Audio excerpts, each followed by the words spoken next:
Someone kills detectives and reporters investigating a mysterious case. Have you seen this scene before in suspense dramas? It's a common plot development. That's why it doesn't happen in real life. But is that accurate?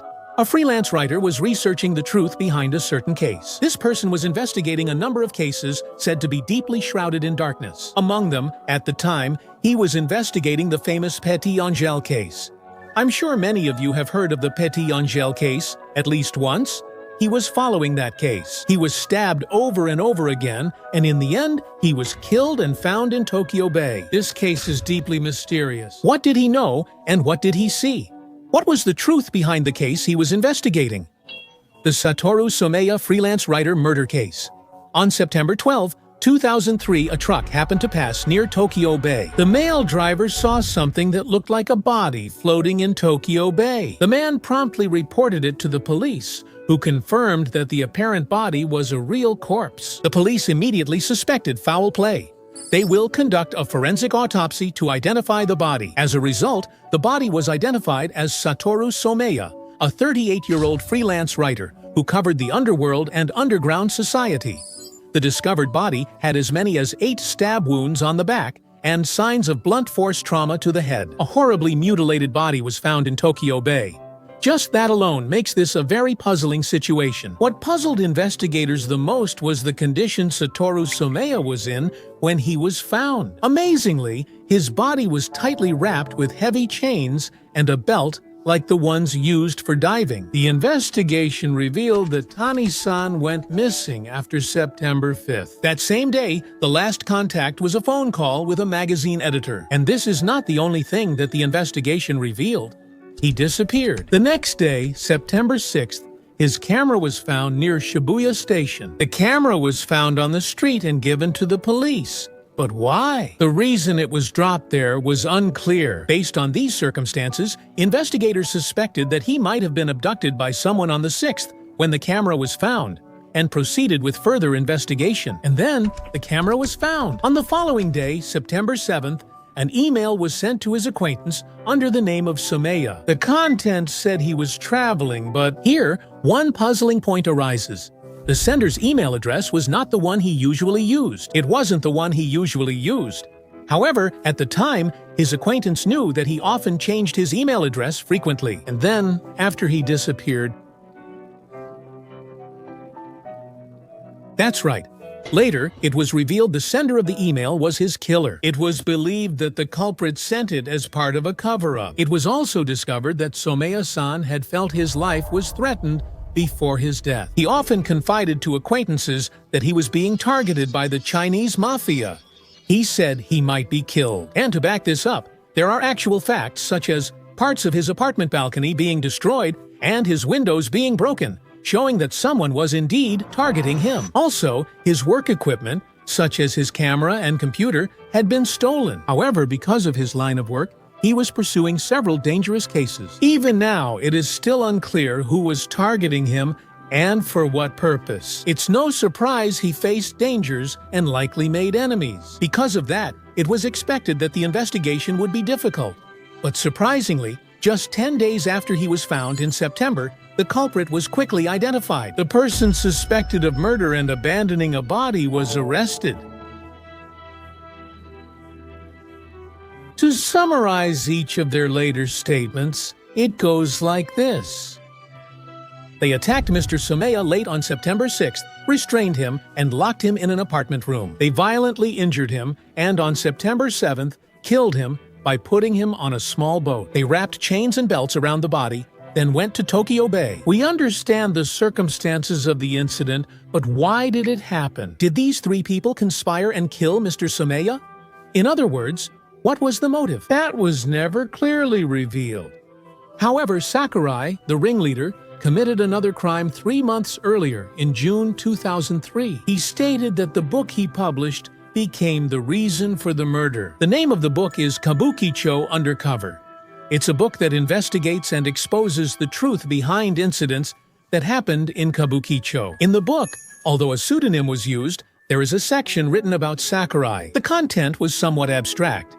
Also, Someya-san was planning to write about Sakurai's work in his own book. That's what is said. Sakurai was running a key company and was planning to sell copies of foreign products there. The book described abstract anger and impatience, likely from fear his work wrongdoing could be revealed. Sakurai planned the murder of Someya 2 weeks in advance and carried it out. There was also a financial dispute between the two. That seems to have been one of the reasons for the murder as well. Next, regarding Kumamoto, who was an accomplice, he also stated that, like Sakurai, he was criticized in Someya's book, which made him angry and led him to commit the murder. He said that, since he had experience as a professional diver, he used that experience to wrap chains and belts around Someya's body. And the other accomplice, Minoru Fuji, was actually Someya's assistant. However, since there was unpaid compensation and he had disputes with Someya, he stated that he cooperated in the murder. The three were initially charged with crimes such as unlawful confinement, but in the end, they were found guilty of murder. The ringleader, Sakurai, was sentenced to 16 years in prison. The perpetrators were arrested, their motives revealed, and a verdict issued. It seemed as though this would be the end of the story. However, there were still major doubts remaining about this case. That's the link to the Petit incident, which happened about 2 months before Someya-san's murder. Someya-san investigated this case until his death. Let me briefly explain the outline of the Petit incident here. On July 13, 2003 in Minato Ward, Tokyo, 4 6th-grade girls were kidnapped and held in an apartment room. The name of the person considered to be the perpetrator was Kotaro Yoshisato, who was 29 years old at the time. Yoshisato was involved in illegal activities with minors. He ran a dating club called Petit, which became the case's namesake. A few days after being confined, one girl escaped and alerted nearby people, revealing the case. And thanks to this girl's testimony, the remaining 3 were also safely rescued. However, Yoshisato attempted suicide in a different room from where he had confined the girls. And by the time he was found, he was already dead. Nevertheless, Yoshisato was already deceased. Doubts persist about the circumstances, and debate continues over whether Yoshisato was truly the culprit or was framed and killed by someone else. The Petit case is said to be deeply shrouded in darkness. Also, the Petit case is considered to be very dark. There were other factors involved, and the case came to light. It was widely covered in the news, but then the investigation and reporting suddenly stopped. This is one reason. The investigation reportedly stopped because something was found. That something was a list of Pucci and Jiru customers. It included politicians, doctors, bureaucrats, and others we now recognize. Over 2,000 elite citizens' names were reportedly listed. So those on the customer list, many suspected the case was covered up due to public pressure, making it a major topic of discussion. At that time, Someya-san, who was investigating this case, was murdered. Someya-san was involved in the Petit case by someone involved in the case. Receiving death, it's a strange will left by the deceased.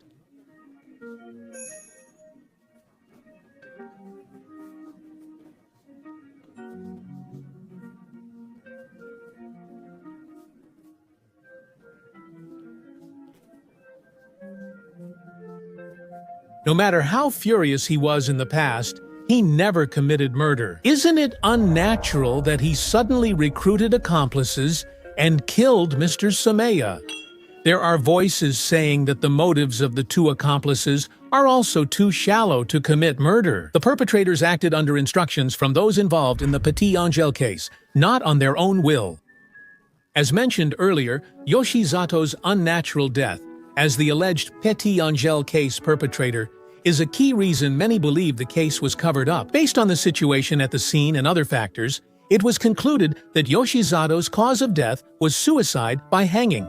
However, there was no suicide note. He withdrew a large sum of cash from the bank shortly before his death. Even when the suicide circumstances were recreated, it was found he shouldn't have died. Many said Yoshizato's death wasn't suicide. In other words, regarding Yoshisato, it was believed that some force was at work in Yoshizato's death as well. Wasn't it a murder staged as a suicide? Yes. Huh? Everyone involved in killing Someya-san has been arrested. It's also true that at least some of the motives have been revealed. In the Petit case, More names later appeared on the client list. All 4 girls who were confined at the time died under suspicious circumstances. There are also parts where unfounded rumors are spreading on their own. No clear evidence has been found to link it to the murder of Mr. Sumaya. However, this is also just a rumor, but it's said that the Chinese mafia is involved in the Petit incident. He told an acquaintance he was being chased by the Chinese mafia just before he disappeared. Is this just a coincidence? Or is it something else? Mr. Sumaya? The murder occurred in 2003, and the main perpetrator, Sakurai, was sentenced to 16 years in prison. Sakurai was set for release in 2020 based on the timing. In July 2019, Sakurai was found to have committed a crime in prison, extending his sentence by 2 years. It was said that Sakurai bribed a prison officer and tried to get preferential treatment for himself, so he was charged with bribery. He sent 1.38 million yen in cash, so his real younger brother could become an executive. What he obtained in exchange for the large sum of 1.38 million yen was company documents and sample daifuku, which were smuggled in illegally. Moreover, this was carried out just before his release, and when it was discovered, his sentence was extended.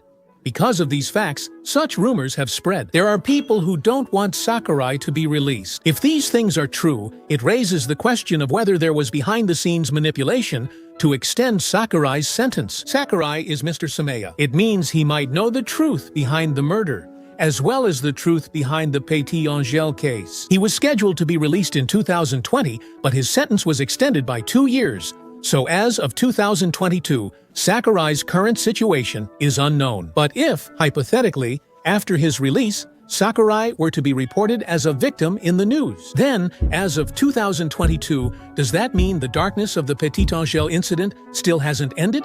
Perhaps this is the last part. In this case, Satoru Sumaya lost his life. I sincerely pray for his soul's repose. Well then, that's all for this time. Thank you very much for watching.